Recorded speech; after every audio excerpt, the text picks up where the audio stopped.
The Six Friends. Many years ago, in a faraway country, there lived 6 young men who were very good friends. One was the son of a magician, one the son of a blacksmith, the third a son of a doctor, the fourth the son of a woodcarver, the fifth the son of a painter, and the sixth the son of a prince. All these 6 lads intended to follow the lives and the work of their fathers. But before settling down, they all desired to seek some great adventure.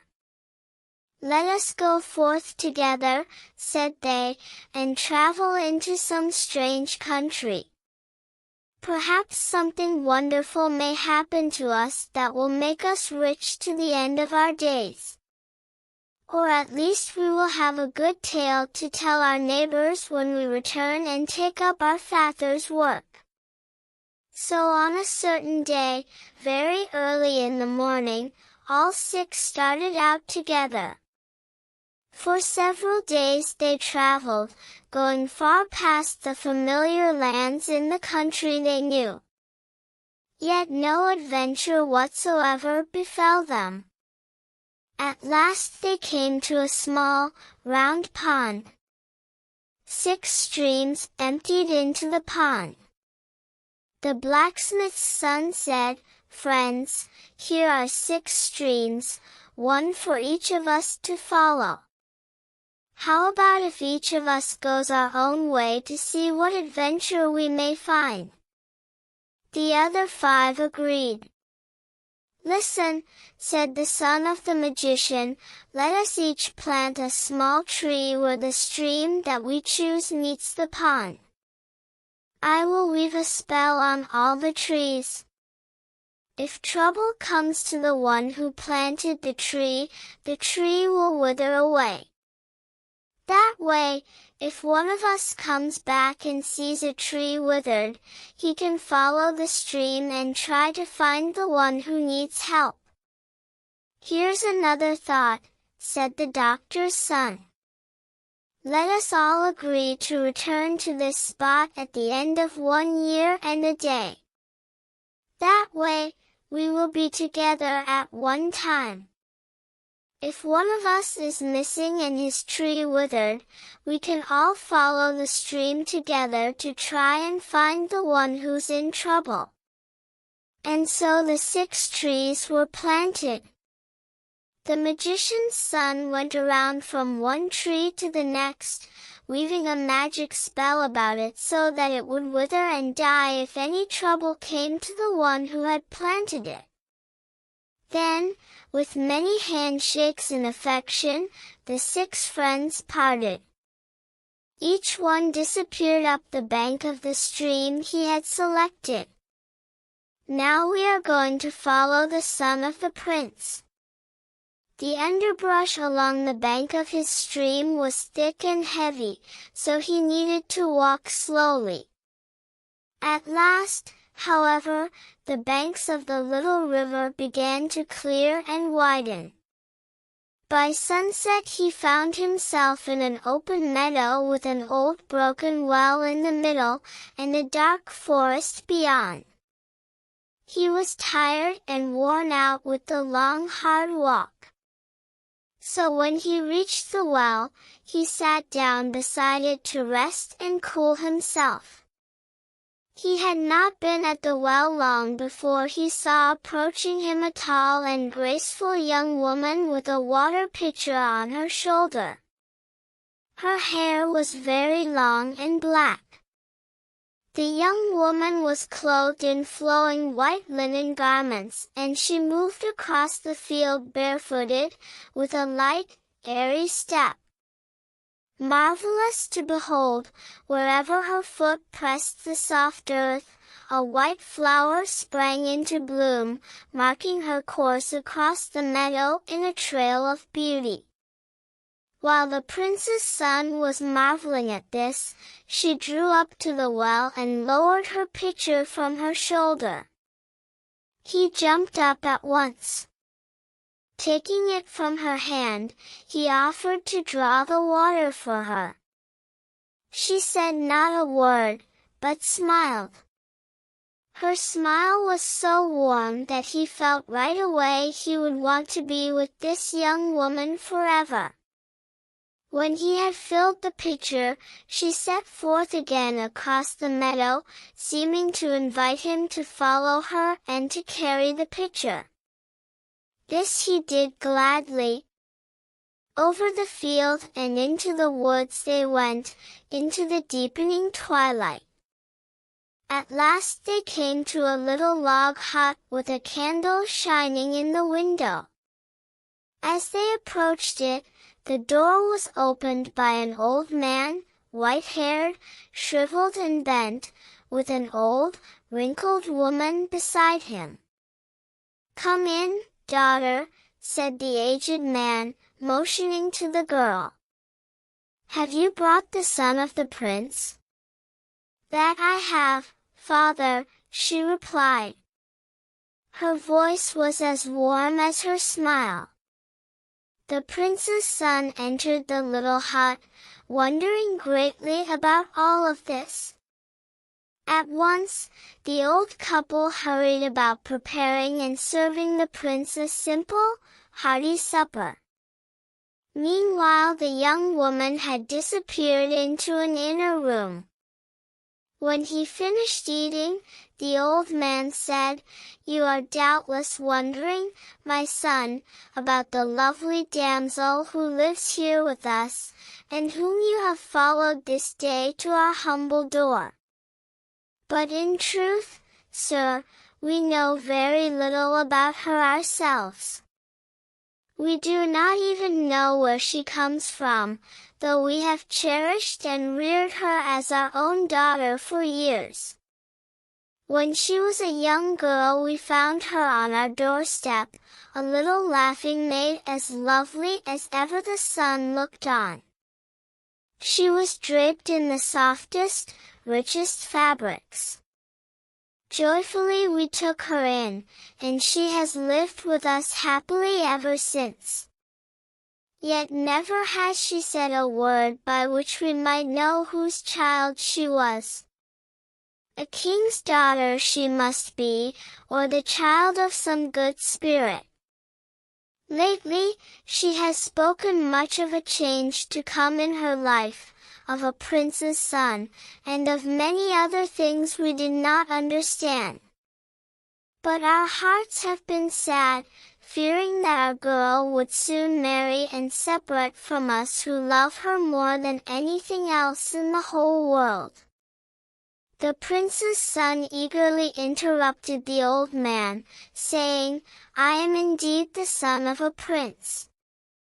And I know in my heart I have no other wish in life but to marry this wonderful maiden, the daughter you raised. I would live with her right here in this forest, in a house that I shall build myself near this hut." "Ah," said the old man, "you must be the destined bridegroom, the son of a prince. For had it been otherwise our daughter never would have led you through the dark forest to our lonely home. Let our best wishes rest upon you." And so it came about that the prince's son married the marvelous maiden of the woods and lived with her in peace and happiness in a little log house near her foster parents' hut. One warm afternoon, the two had strolled hand in hand down to the bank of a stream that ran through the forest. The water looked so very cool and refreshing that the maiden felt she must sit on the mossy bank and dabble her feet and her hands in it. Running her hands under the surface of the cool water, a ring slipped from her finger. Before she could rescue it, it was whisked downstream and out of sight. The poor girl cried out in dismay. She was beside herself in despair. "Nay, now," her husband said, "truly a ring is not worth so much grief. My dearest, when I go again to my father's kingdom, I will buy you a dozen rings more beautiful than the one you lost. Dry your eyes and think no more about it. That ring, said the girl in a choked voice, is a magic one. Its loss will bring us both terrible trouble. The ring was carried away for a long distance and finally washed ashore near the gardens of the Khan, the great ruler of the land. There a traveler found it. Seeing that it was a strange ring, perhaps from another land, the traveler took it at once to the Khan himself. The monarch gazed long upon it. Then calling his ministers about him, he said, "This trinket has magic power about it, of that I am sure. I believe that it belongs to an enchanting woman, perhaps the daughter of a king. Take it, therefore. Wherever the ring leads you, follow. If its owner indeed proves to be a marvelous damsel, as believe it does, take her prisoner and bring her at once to me, that she may serve as head over my household." As soon as the Khan's advisor held the magic ring in his hand, he felt a strange power tugging at him. The ring seemed to draw him out of the palace gardens toward the bank of a stream, and then along the stream to the log hut in the woods. And so in a very short time, the Khan's advisor and all his soldiers and servants were standing before the door of the little house where the prince's son and his new wife had been living so happily together, and were shouting at them to come out at once. The two dared not disobey. And so the damsel was quickly seized and taken away to the Khan's palace. The Khan was delighted with the young woman and paid not the slightest heed to her tears or pleadings to be allowed to return to her husband. She was made the head of the royal servants, and was set up to live in the palace within constant call of the Khan. There seemed to be no possible hope of escape. Days passed by. Her sorrow and longing for her husband became ever greater instead of less, until she began to grow pale and thin, and those about her feared she would soon sicken and die. The Khan, too, noticed the change in her. He tried every means in his power to cheer her, but all in vain. At last he grew angry. "It's all the fault of that husband of hers," he cried. "He is the one who is making my favorite servant look so sickly and plain. Well, I know how to take care of that." Calling the court executioner, he whispered a few words in his ear. "There now," he said later to the damsel after the executioner had left, "when you know that your husband is dead and there is no use in wishing for him any longer, then perhaps you will forget him and learn to smile again." In vain did the poor girl plead with the monarch for her husband's life. But the more she cried out and begged, the angrier and more determined the Khan became. So the executioner set out with a number of soldiers. Finding the log hut in the woods, he dragged the prince's son away and took him to a meadow where there was a dry, deserted well. Down into the well the poor lad was thrown, and a great rock was rolled over the opening. There in the darkness he laid down to die, with no hope of rescue and no desire for life, anyway, if he could not live it with his dear wife. Now it happened that the very next day was the year-end day on which the 6 friends had agreed to meet by the little round pond with the 6 streams running into it.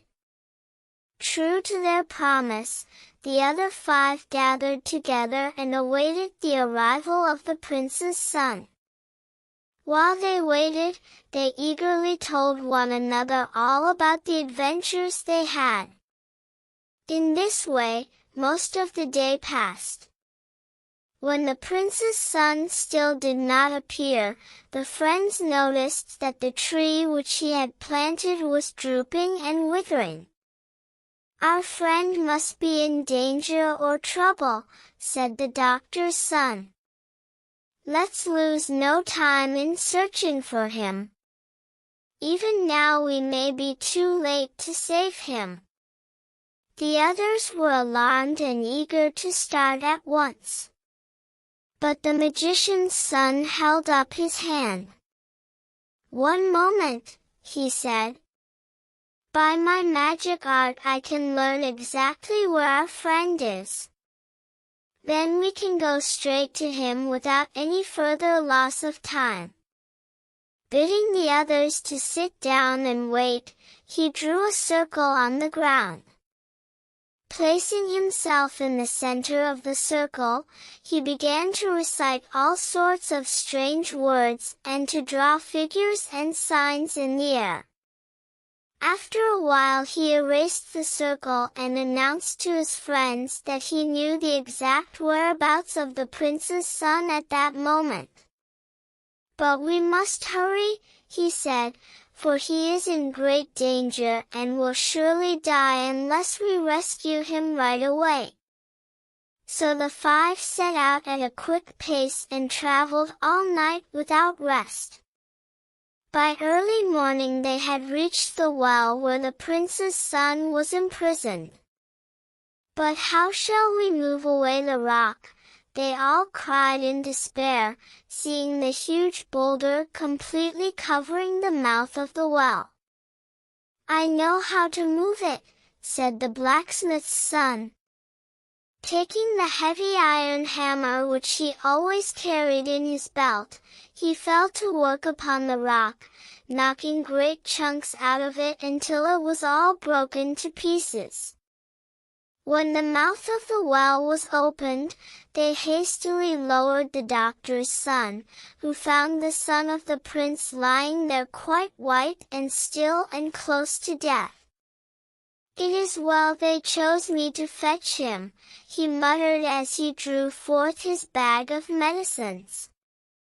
He poured some red liquid down the throat of his unconscious friend, who soon began to stir and then to sit up.